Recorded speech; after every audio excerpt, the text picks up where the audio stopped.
પૂછું, જો ચાંદલો કર્યો છે બરાબર થયો છે, સાડી પહેરી છે, આ સાડી વધારે ભપકો નથી લાગતો ને, ઝાક જમાડ નથી લાગતું ને, આ બધું નોર્મલ છે ને. હું નવું વસ્ત્ર લાવું ને તો પણ એને અર્પણ કરું, મારા વસ્ત્ર એને અર્પણ કરું. હા, આ રીતે તમે પણ જીવતા શીખજો. આવી રીતે જીવશો ને જીવન સરળ થઈ જશે તમારું. હા, પગલે પગલે આવીને ઊભો રહેશે, તમારી સાથે ચાલશે મારો વાલો. હું ગાડીમાં સેલ મારું ને, એકલી હોઉં ને, જો હરિઓમજી મારી સાથે ન હોય ને તો હું વિચાર કરું કે મારી સાથે મારી આ સીટ પર મારો વાલો બેઠો જ છે.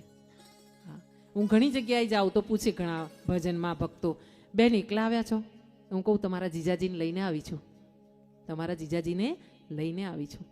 એકલા છો? મારી દીકરીનું આ તમને સત્ય ઘટના બતાવો. દીકરીના લગ્ન કર્યા ને તો મેં કંકોત્રીમાં નિમંત્રક તરીકે કૃષ્ણનું નામ લખ્યું છે, શ્રી કૃષ્ણ વાસુદેવ યાદવ. તમને નિમંત્રણ આપી રહ્યા છે. મારી શું હેસિયત છે કે દીકરીના લગ્ન કરી શકું? હા, 17,000 બેંકમાં હતા, દીકરીનું લગ્ન નક્કી થઈ ગયું હતું. અને હું આવીને ઘરે એ તારીખ લખેલી હતી, એના સસરાએ આવીને એ અરજી મૂકી, આટલી તારીખો આપી છે દાદા, હવે શું કરું બોલો. અને મેં આવીને એક જ કામ કર્યું, ઘરે આમ દરવાજો ખોલીને એ ચિઠ્ઠી મૂકી એના ચરણોમાં, અને તરત જ કે મારી હુંડી સ્વીકારો મહારાજ રે, સાંભળ